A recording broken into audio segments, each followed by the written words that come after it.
Welcome everyone. Welcome to the third and final instalment of our webinar series focusing on navigating employment, labour and executive comp challenges in global M&A transactions. Welcome back to those of you who joined our first couple, and for those of you that this is the first time for, welcome along. It's not like all the great trilogies. You can join this third one and still know what's going on, but we'll share the links to the first two after this session if there's anything you'd like to catch up on. As a recap, our first webinar in the series focused on due diligence issues and deal dynamics relating to people issues and transactions. Our second webinar then took one step back and looked at transaction readiness. And today we're going one step forward from that first webinar, looking at post-closing issues, so integration, harmonization, and incentives. If you've got any questions as we go through, please do pop them in the chat. Again, if we get any time at the end of this, we'll address those specifically. Otherwise, we'll get back to you separately after. So joining me today on the webinar, we have Candace Quinn, who's joining us from Buchanan in New York. Candace is a shareholder at Buchanan and brings a wealth of experience on executive compensation and employee benefits from a US and international perspective. Candace's colleague, Antkowiak, is also joining us from the US. Christian's also a shareholder and co-chairs Buchanan's Labour, Employment Benefits and Immigration section. So again, has extensive experience both in the US and cross-jurisdictional. Back in the hot seat in the UK is my colleague and partner at Mishkondareya, Liz Hunter. Liz is part of the remuneration and incentives team here at Mishkondareya. And it specializes in advising clients in all forms of share plan, equity incentive, and employee ownership arrangements. My name's Dom Wrench. I'm a member of MDR ONE. We're one of the group companies here at Mishkondareya, and we focus solely on international employment law from a people perspective. So I'll be kicking things off today to talk about post-closing integration from the global employment perspective. So I think the first thing to say is breathe. The deal is closed. Our dearly beloved corporate colleagues are going to be slightly less stressed, and I emphasize just slightly. But now we turn our heads to kind of post-closing matters. And I know some of the feedback from previous sessions is that we could share some war stories, so hopefully there'll be some kind of practical nuggets as we go through today's webinar. So from the global labour and employment perspective, I think there's kind of two aspects to talk about here. The first is deal-related considerations. There's things that specifically come out of the transaction itself. And then secondly, integration and harmonisation from an organisational perspective. So taking the deal-related considerations first, to me, this means kind of any immediate actions that have been promised in the purchase agreements, for example. It can relate to things that have been planned for weeks or months in advance, but actually only executed at closing or close to closing. And there's a practical element to this too. You know, I think sometimes from a deal perspective, we lawyers can get really, stuck into the documents and the language and the drafting, but then these things actually have to be implemented from day one onwards. So a great example of this is, some employment contracts. So let's say we have some employees transferring entities, or we're getting them set up with new contracts from day one. Well, it's all well and good from a legal perspective, but practically from a HR perspective, there may be a number of things to consider. So whether these people and individuals are set up in payroll such that they can actually get paid from their first day of employment, whether there's certain notifications to authorities that are required, whether the new employees or new contracts, or also kind of mandatory insurances or things that have to be in place from day one. So as well as the kind of the deal perspective, I think it's very useful to be thinking about practically what those pieces we implemented in the deal actually mean in reality. And then in terms of kind of some other specifics from the transaction itself, things to think about, retention of key individuals. So, how are we going to keep certain key individuals to stay in the new world? Let's be honest, M&A can be a tumultuous time for some businesses, and it can be rocky sometimes as we get through the integration stage. So sometimes it's really important to ensure that the key individuals are retained, and some of that comes in the form of stocks and incentives, some of it in terms of bonuses with retention periods. So again, it's important to identify those key individuals from the deal and how they can stay in it. And again, any other actions that have arisen from the transaction itself, so any notifications that were required kind of immediately post-closing to any works councils or authorities, especially in terms of things like visas and immigration permits, that kind of thing. And there's also a number of things that maybe there wasn't time for pre-closing or just couldn't be achieved pre-closing, but now the deal is closed, there is time to look at those. And then once those kind of immediate actions, perhaps from the purchase agreement, have been looked at and covered off, the business can then turn its head to integration and harmonization. And I think the first point I wanted to really raise here was that these can actually mean different things, and it's important to understand what we're talking about here. So integration generally refers to the process of combining and uniting two organizations together, operations, systems, functions. So the kind of the broader act of bringing the organizations together. While harmonization specifically focuses on aligning different aspects of those operations. So policies, procedures, creating a consistent and unified approach across the combined organization. So more of a goal of streamlining operations, let's say. And again, when first looking at integration and harmonization, I think it's important to be cautious of kind of deal restraints. So one great example that we see in a lot of US transaction documents is that a buyer is obliged to maintain terms and conditions for a period of time, such as 6 months or 12 months for employees. So that buy-in is there in the transaction agreement. And whilst there can be some minor changes, normally materially the same is something we see. So that, you know, the terms and conditions have to be materially the same for this restricted period after closing.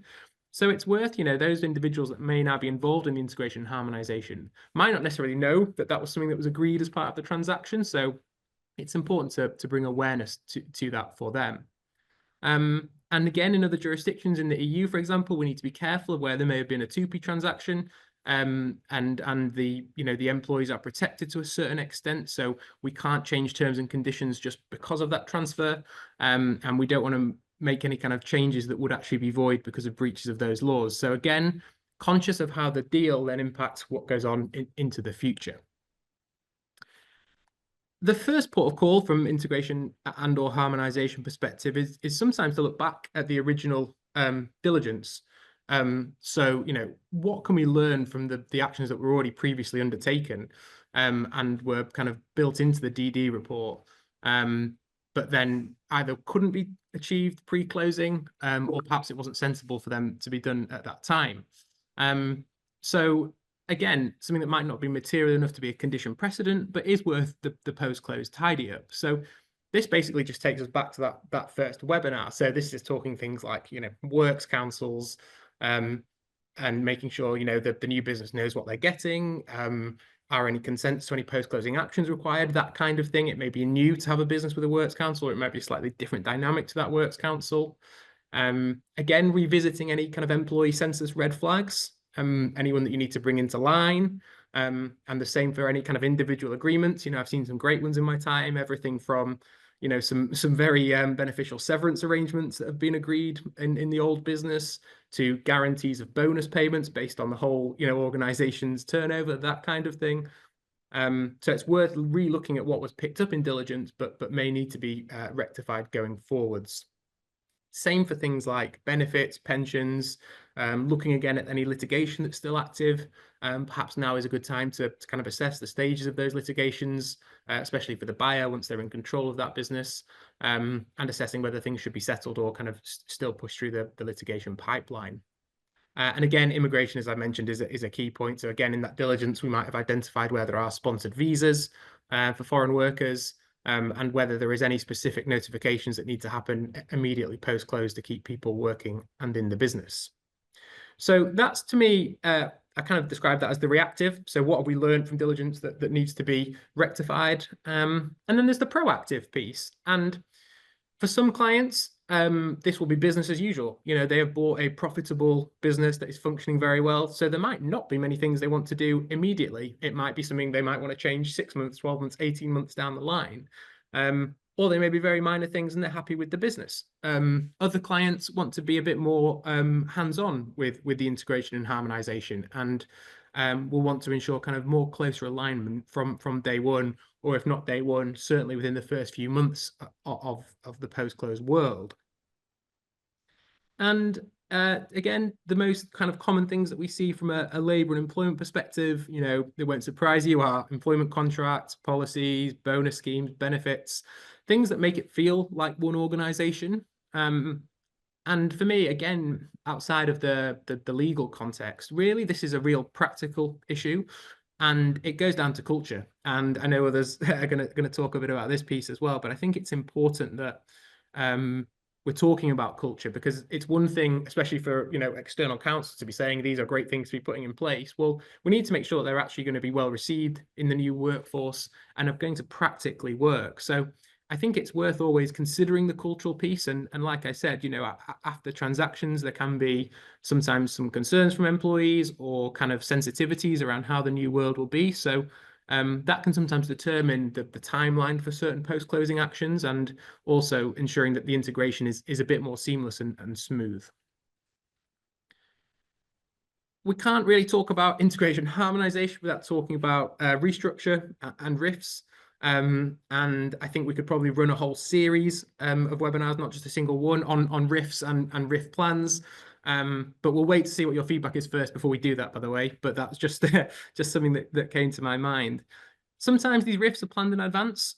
We've had some clients sometimes be ready to move on day one with certain actions in a fairly strategic and somewhat aggressive manner, let's say. Others, people take it a bit slower and will look to see how the new business operates in the new world before identifying where there's possible optimizations.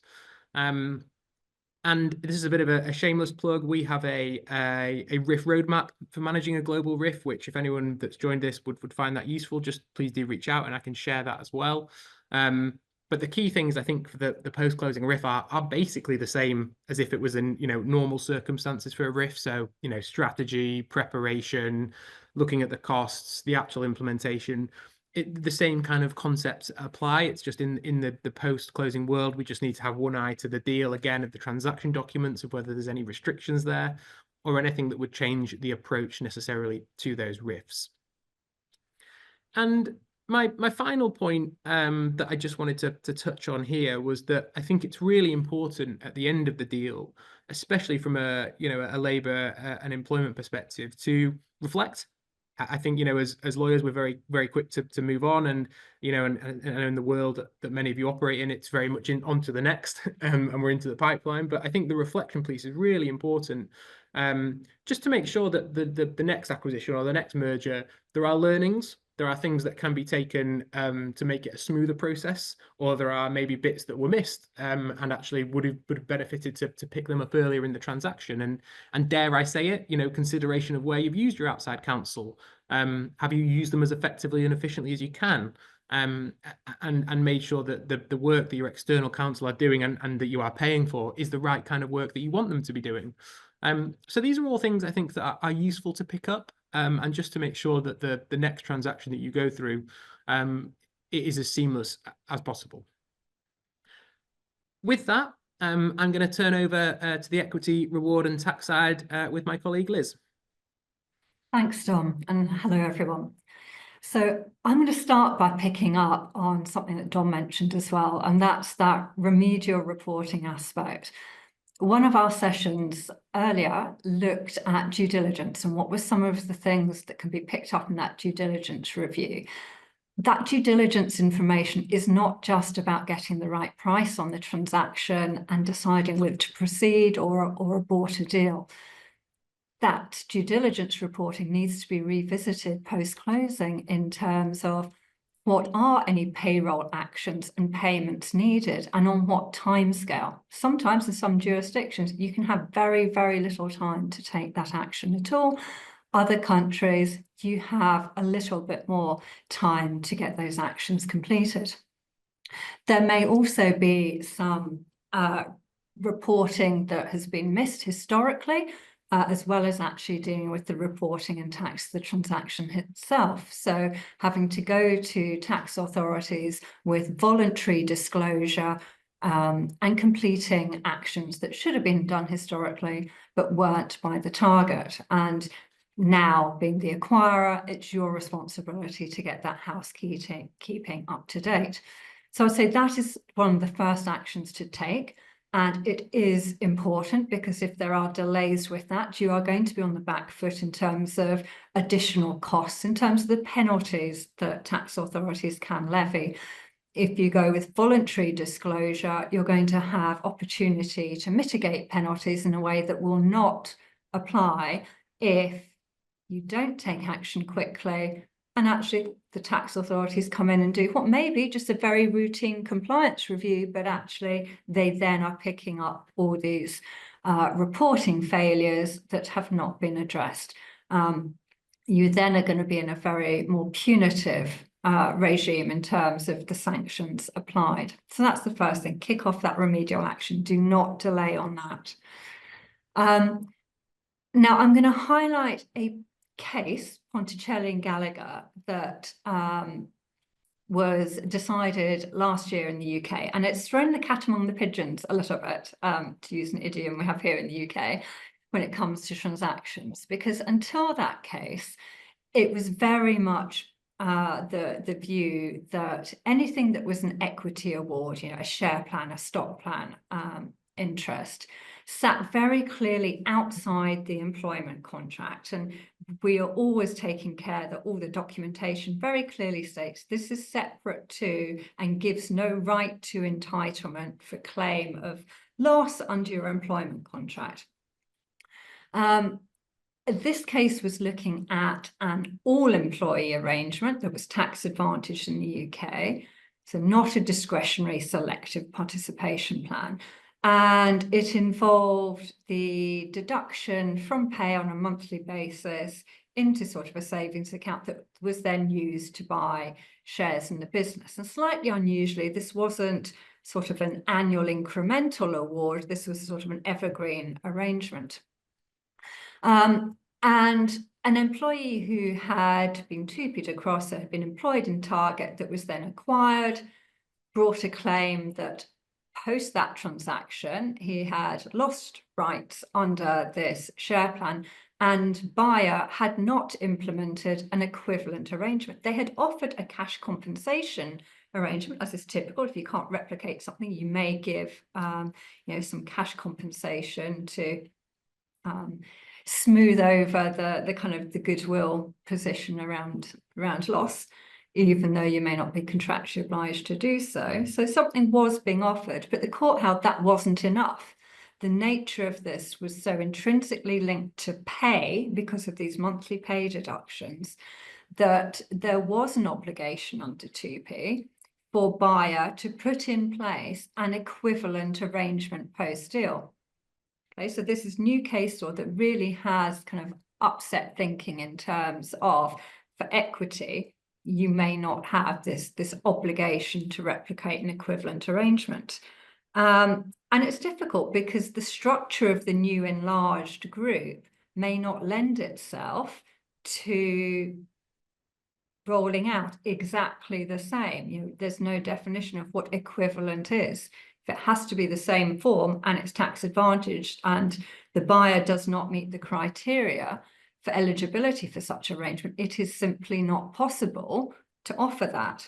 Therefore, why is not an equivalent in value cash compensation suitable? So I bring that case to your attention. There are factual circumstances where we think it can be set aside in some cases, but if you are dealing with a business that has an all-employee arrangement with something intrinsically linked to a pay deduction rather than a discretionary, you know, award, this is something that now needs to be taken into account in terms of, might there be an obligation for you to do something equivalent?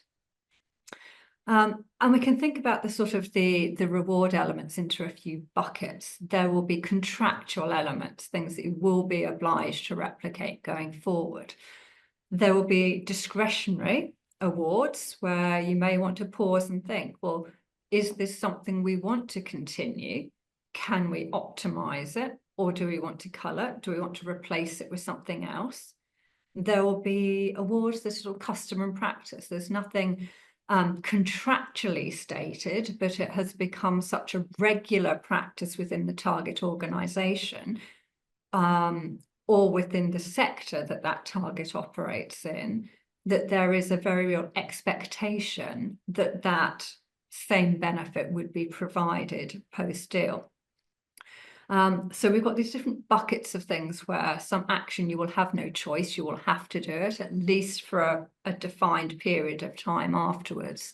And there will be other things where actually you might pause and think, well, what do we want to do? And look at the total reward offer and what are going to be the constituent parts of that going forward.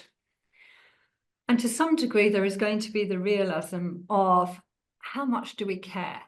Don was talking about sometimes there is a very clear view that there is perhaps going to be a cohort of workforce that is immediately let go afterwards, that are going to be surplus to requirements, and others will take time to see how the arrangements and operations bed in before making that decision. But for those who are really key, you are going to want to make sure that you are not risking losing them as part of the fallout, that this can be, as Dom said, a tumultuous time. And it's one thing if you have attrition from people that are easily replaceable or actually surplus to requirements. But if you've got key salespeople or key talent with rare skills that you really need, you probably want to be going above and beyond the minimum and voluntarily showing that actually they are important to you, you want to retain them, and going above and beyond towards that.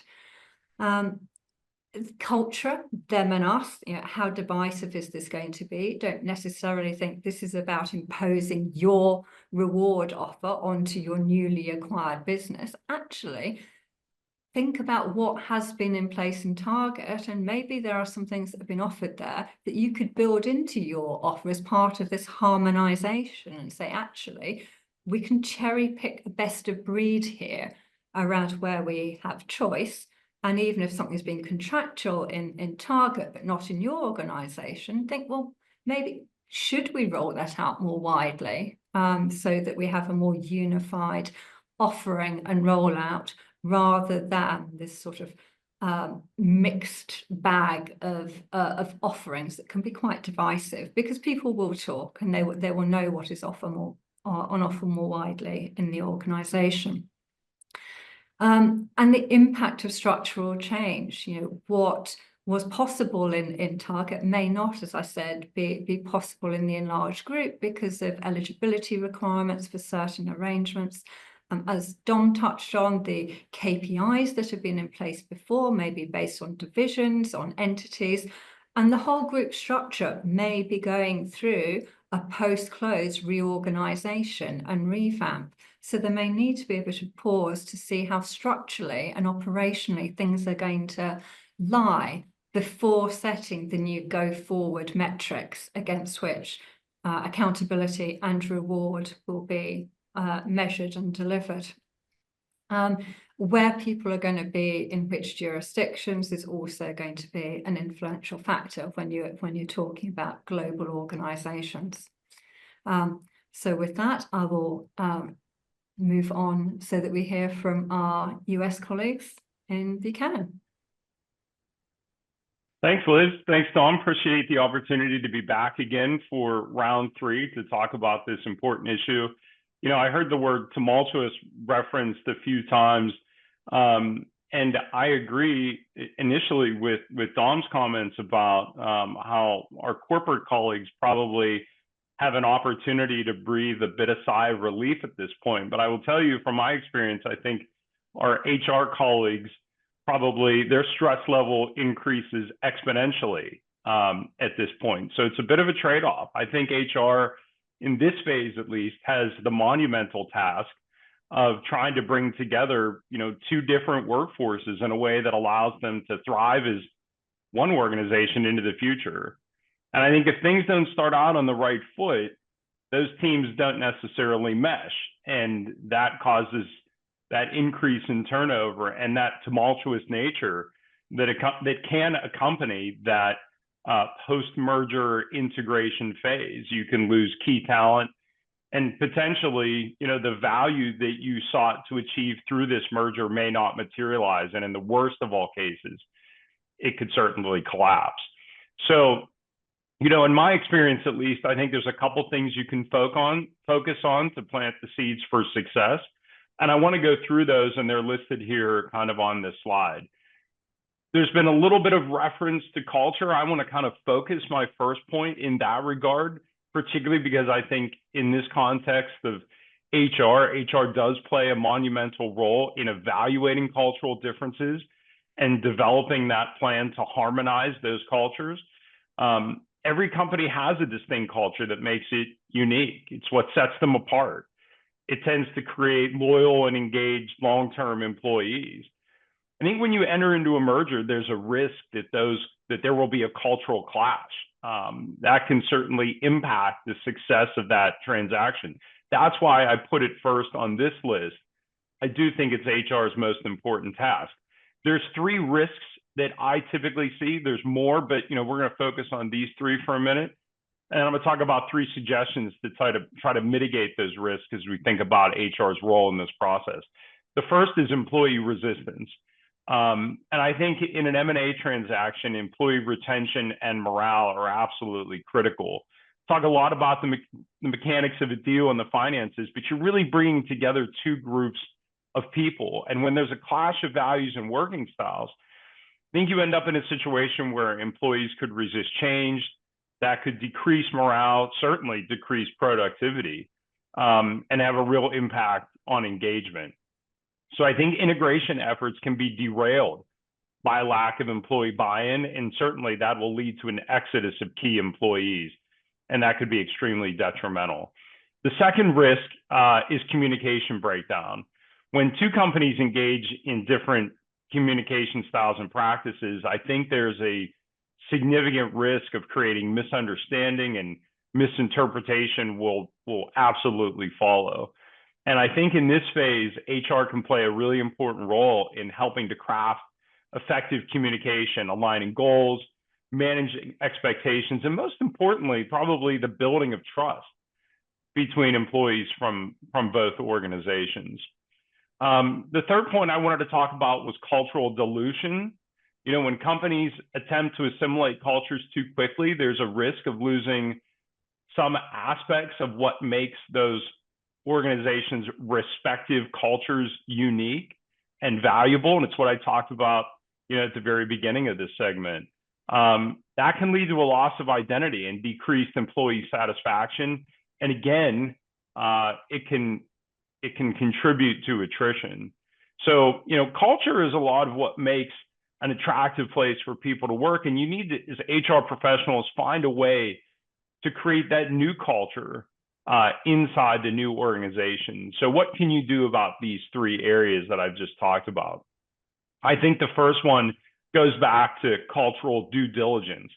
If you joined us in the first program, you heard a lot about this issue when we talked about the diligence phase of the transaction.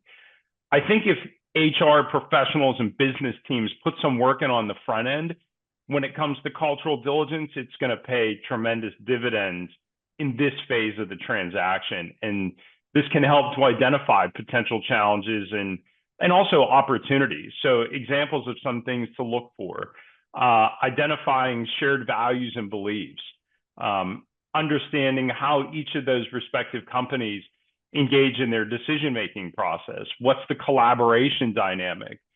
And, one other thing might be, how does a company handle conflict resolution? I think even just having those conversations at the front end of the diligence process is going to go a long way to road mapping that cultural integration in this phase. On the communication piece during a merger or acquisition, communication with employee, I think, is absolutely key. And we see this happen all the time. Without good communication and a good communication plan, rumors start, panic can set in. You need to develop a good communication plan to keep people informed. And I'd consider appointing somebody to be sort of a central voice to establish trust, to harmonize the communications, in this role in order to make that aspect of the transition work really well.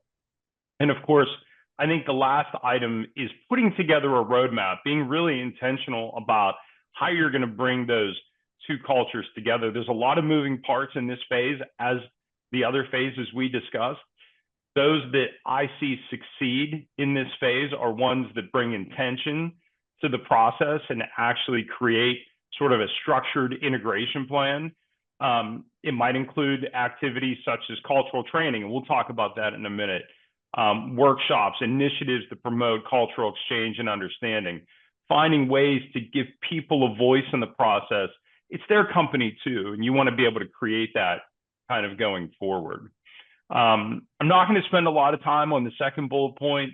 Obviously, there are legal contractual restrictions. We talked a little bit about RIFs, and we certainly could spend a full webinar talking about RIFs, though it would be quite a depressing topic to focus on terminations for the entire time.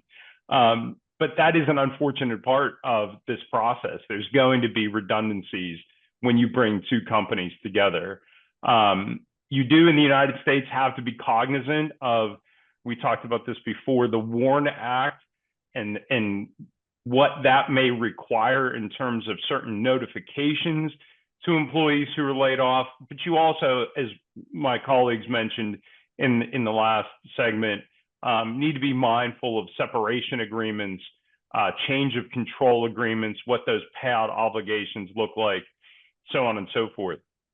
You know, the truth is you're likely going to have a lot of turnover, I think, in the few months of a merger, whether it's because of intentional reductions in force or because of, you know, not getting buy-in, or you might have panic with some employees who don't understand the future.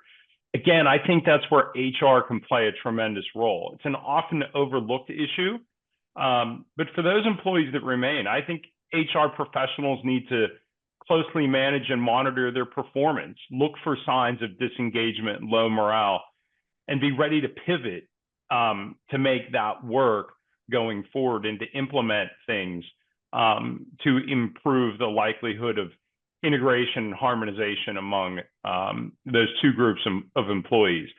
Give you an example of some things you might be able to do: devising an employee performance review process, incorporating various KPIs, creating 360 feedback processes and other tactics, depending on how the business operates.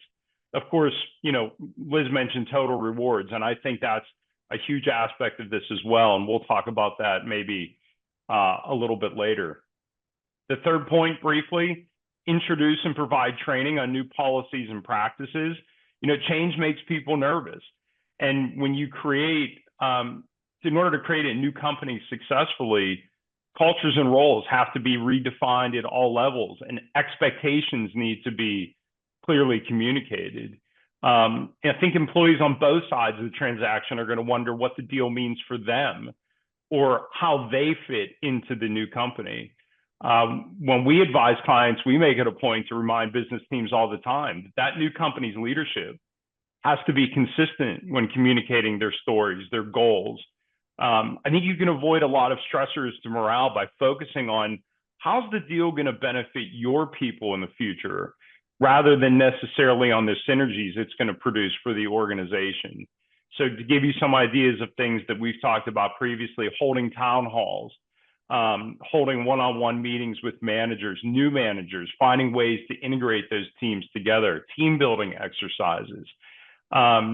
Education on policies and practices is important, but also on the new company's mission, its strategic objectives, getting buy-in.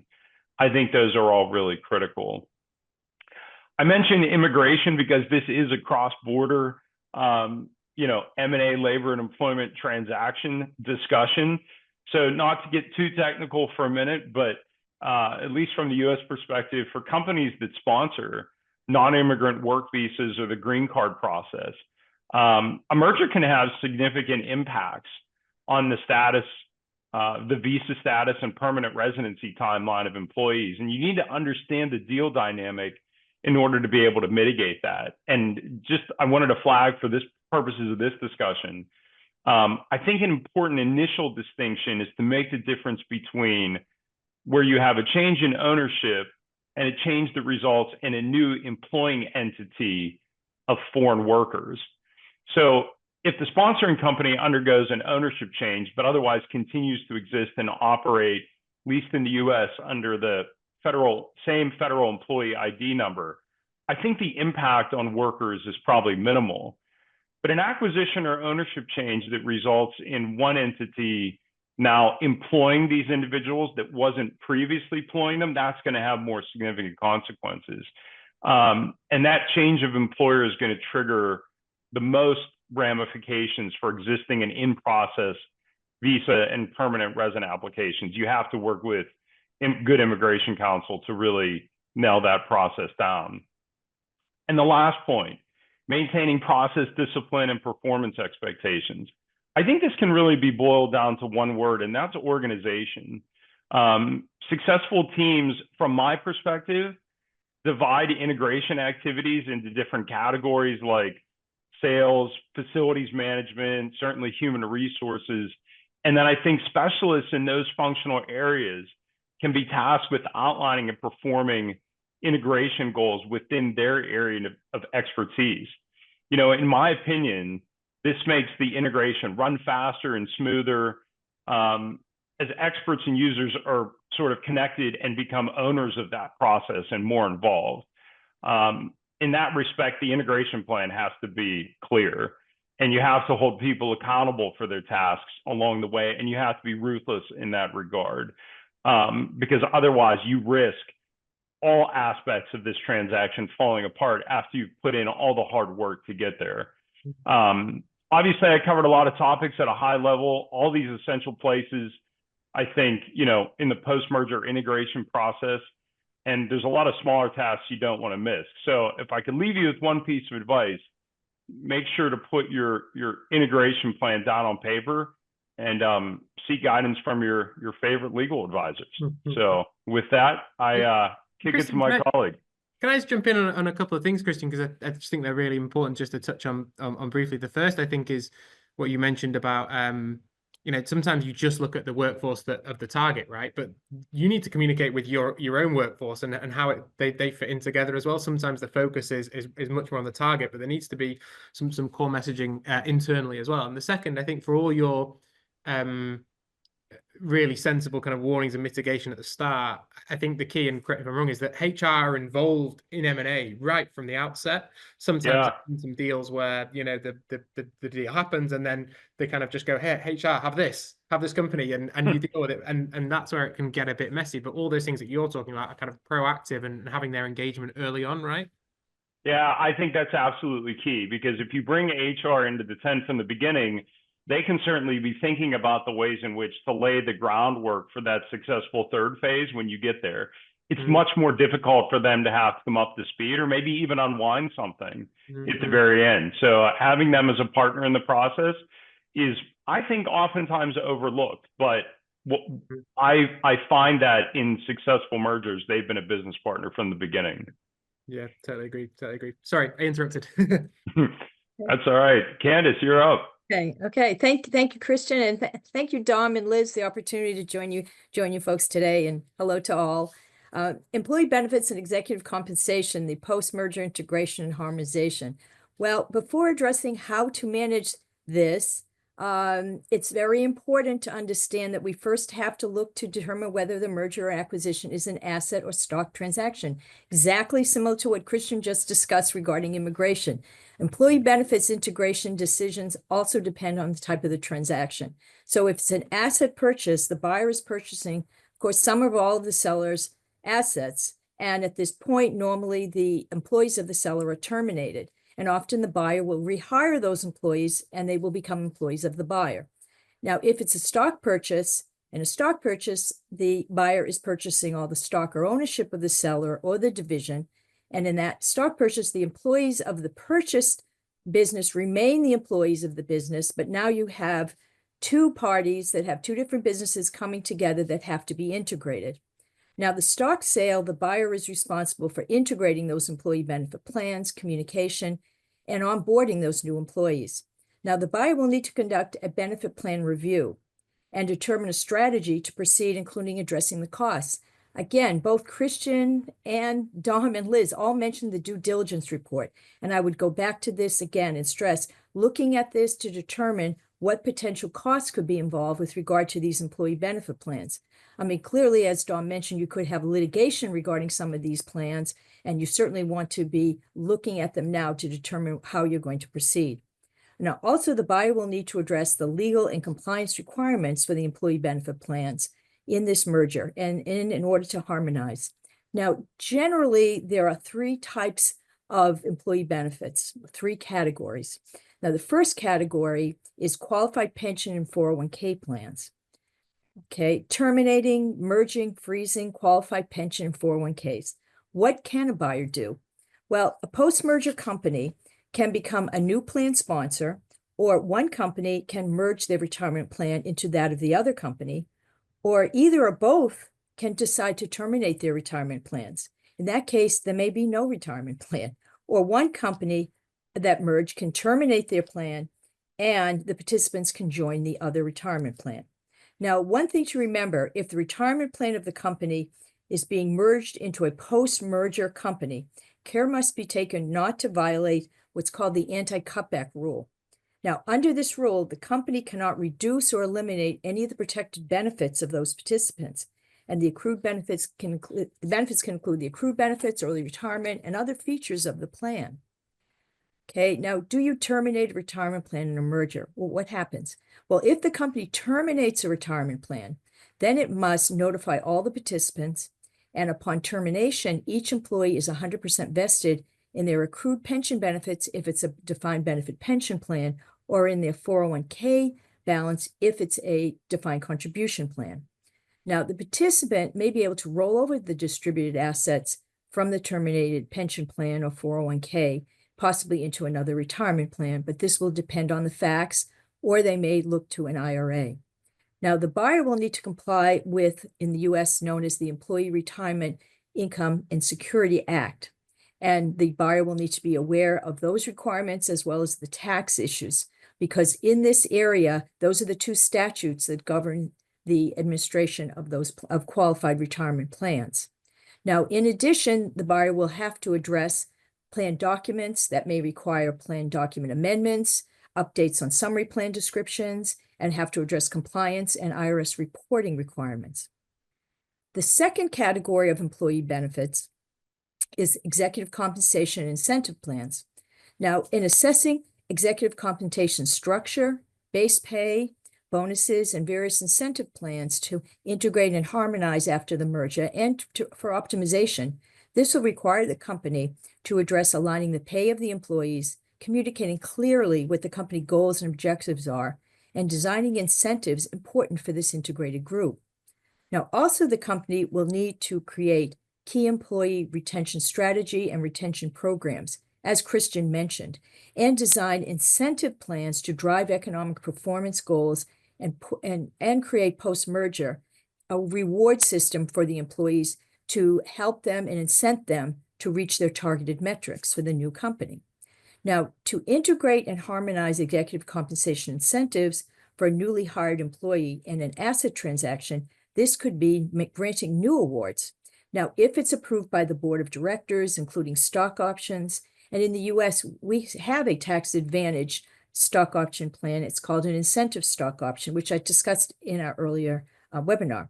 Now, this can be used by using common stock if it's available in pre-approved plans.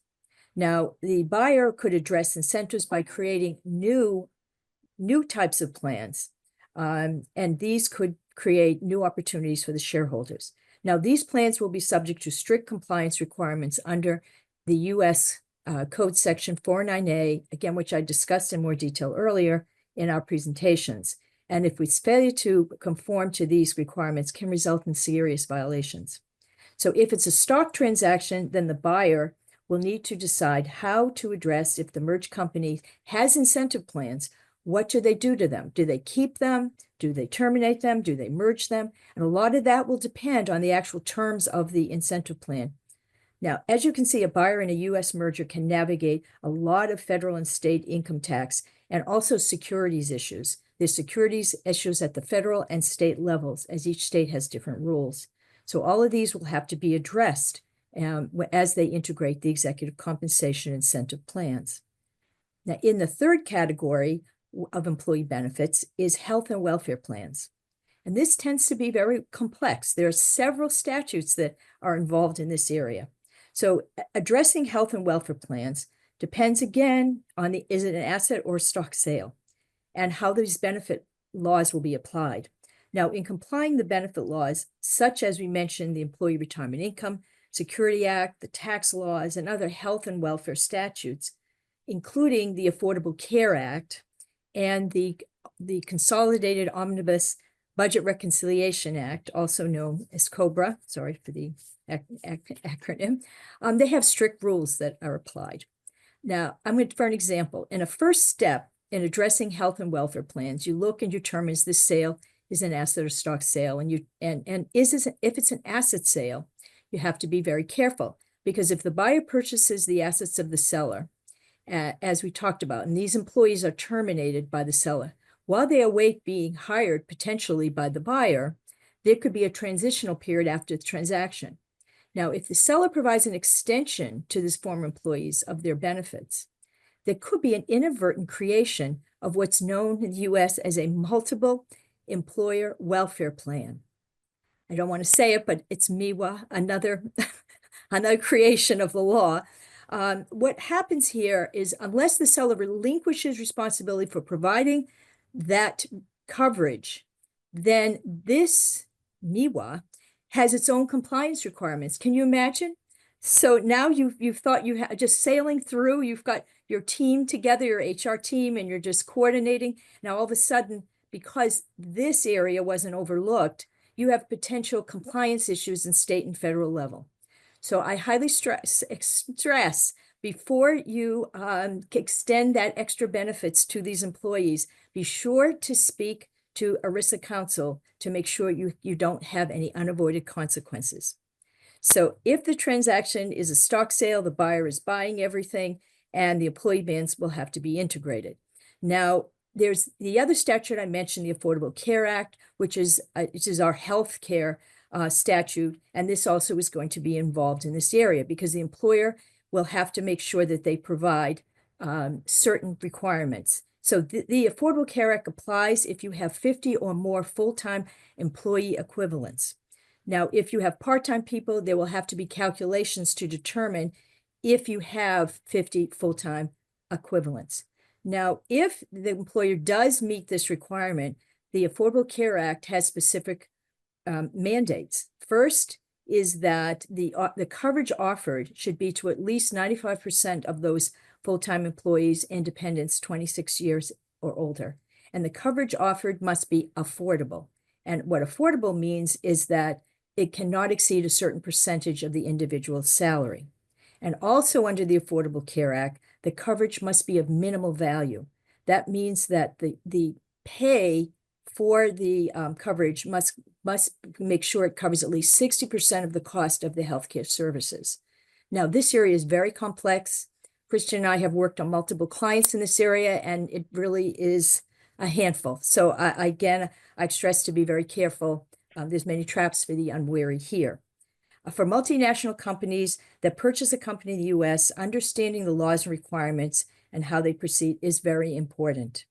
And then there is, especially when we're talking about termination, another key aspect is COBRA, the Consolidated Omnibus Budget Reconciliation Act. This is a law in the U.S.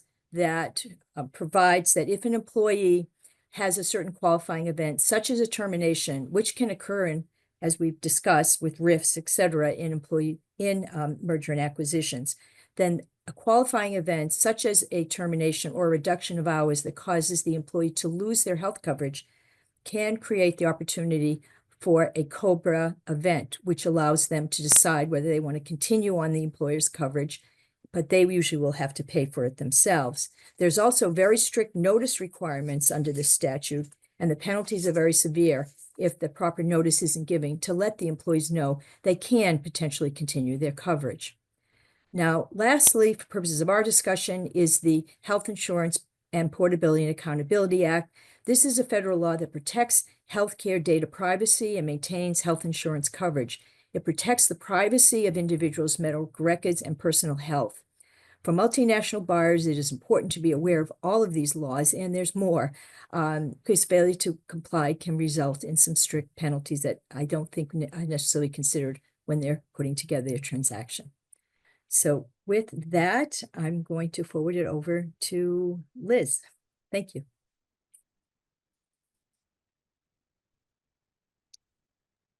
I think I'm up next, so I will be brief, all right. and then that's all right, and then we will get to Liz. So just in the few minutes we have left, I will be brief. Post-deal incentives, mergers and acquisitions, as we talked about, are stressful experiences for everybody, but there sure is one way to get everybody excited on board, and that is cash.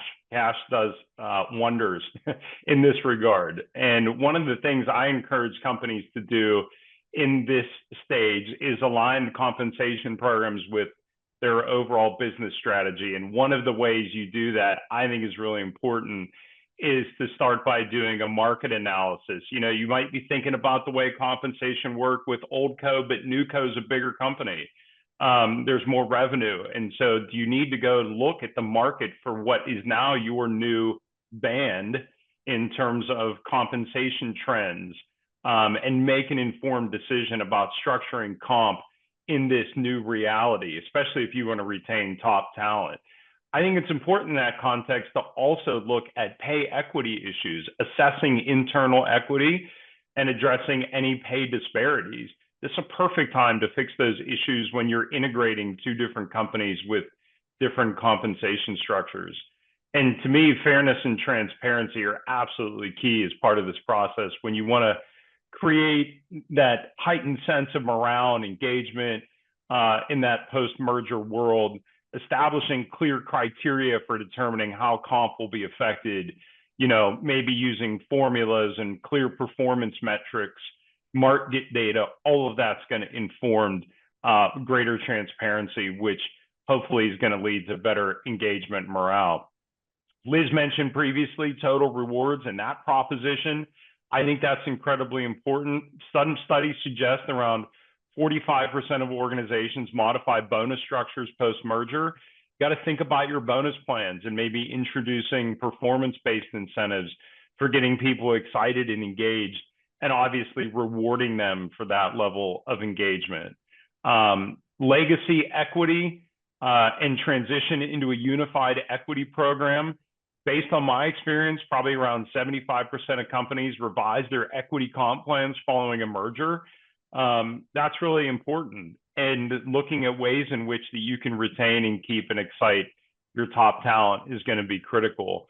And finally, developing a unified plan to attract and retain talent. If you haven't picked up on it, that's probably a theme of mine in this webinar today, because I think HR plays such a critical role in that. And I tend to think of mergers from the human side, and getting the right team in place is going to promote a successful outcome. So you should put together a checklist to address every aspect of integrating organizations and establishing everything from new company policies to compensation and benefits, merging workforces, monitoring new team and employee performance, identifying offboarding and redundant staff.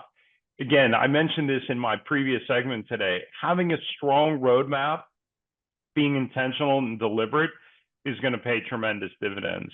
So, Candace, why don't you take that last bullet point, and we'll kick it over to Liz. Okay, sounds great. Thank you. Buyer post-merger will look to be designing and creating a system and plans for rewards and retention of key employees. An effective method may be to create short-term and long-term incentive awards to motivate and integrate the employees and provide avenue for increased economic performance, and let the employees have an opportunity to share in the growth of the company. Short-term incentives could include bonuses tied to short-term performance goals or sales goals, and then paid annually if the targeted metrics are provided. And briefly, the buyer could implement a number of different types of long-term incentives, which could include individual and company performance goals over several years, including vesting provisions to retain key employees. And they could include incentives such as, restricted stock and other types of equity-based and also non-equity-based, which look to valuing the increased appreciation of the share awards and providing a cash opportunity at the end of a vesting period. In order for the time limit is here, I will just like to point out one particular instance, and that is if a multinational company buys the stock of a U.S. company and decides to input a incentive plan that's based on the stock option of the multinational foreign parent company stock, which I see a lot very frequently. I think it's very important for the company to understand that if that stock option, it must have a U.S. valuation under 409A, or there could be severe penalties, and it would be counter to the point of the whole program, which is to incent the key employees. So again, discounts on exercise price is prohibited. And again, I see this a lot. The foreign company parent stock may have an opportunity under their plan for discounts for the exercise or strike price. This is not allowed in the US. So I just want to point that out, something to be careful of. And with the time constraints, I'm going to kick it over to Liz now. Thank you. Thanks, Candace. So absolutely, when we're looking at those equity arrangements, key is which jurisdictions, which countries, how many different jurisdictions have we got in play? And recognizing that one size does not fit all. Absolutely, there are going to be local obligations with that securities laws, tax laws, regulatory regimes in each country. And you will want to be compliant with those regimes so that there are not, penalties as a consequence. So realistically, what you need to assess is the headcount, and you'll want to optimize and do something that is efficient locally, where you have either critical mass or very senior VIP, senior talent. Okay, the rest is going to be collateral damage. You will offer something, it may not be optimized, but you have to be pragmatic in looking at the administration and the cost benefit analysis.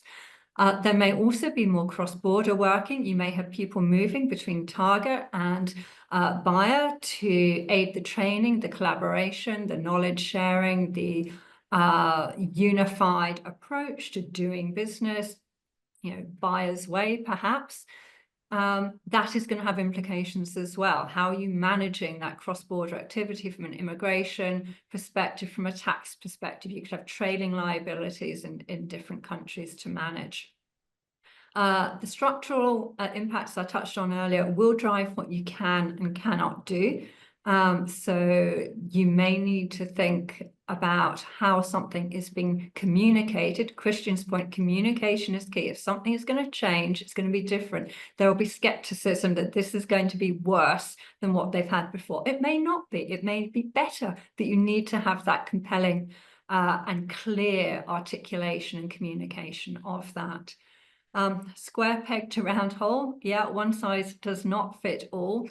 And the maturity of the buyer's total reward program may drive what's on offer. Sometimes actually smaller businesses are far more creative and with their offering, and it can come as quite a shock when they go into what's perceived as a very large, sophisticated organization and see the offering actually shrunk. And this curated choice that's very important to younger workers gets shrunk. Timeline, what needs to be done when, what are the rulings, the tax authority approvals that may be needed, and really that cost benefit analysis. It's a journey. You can't do it all at once. Sometimes phasing things, perhaps because of where you are in the reward cycle or the financial calendar, is going to be a factor as well. So that's kind of a whistle-stop tour round, and I'm going to ask Candace just to give us our closing for those of you that need a keyword. It's coming up, so hang on. Hey, thank you, Liz, and thank you very much all for joining us today. The keyword is integration. So for CLE credit, you will need to just input the keyword of integration. So this is the final session in our webinar series that started last year on this topic. If you missed or you want to revisit the earlier sessions, as Dawn mentioned earlier, then you're able to do so by clicking in the links to the recording, which will be following up after this email event. Now, there is also a survey following this Zoom.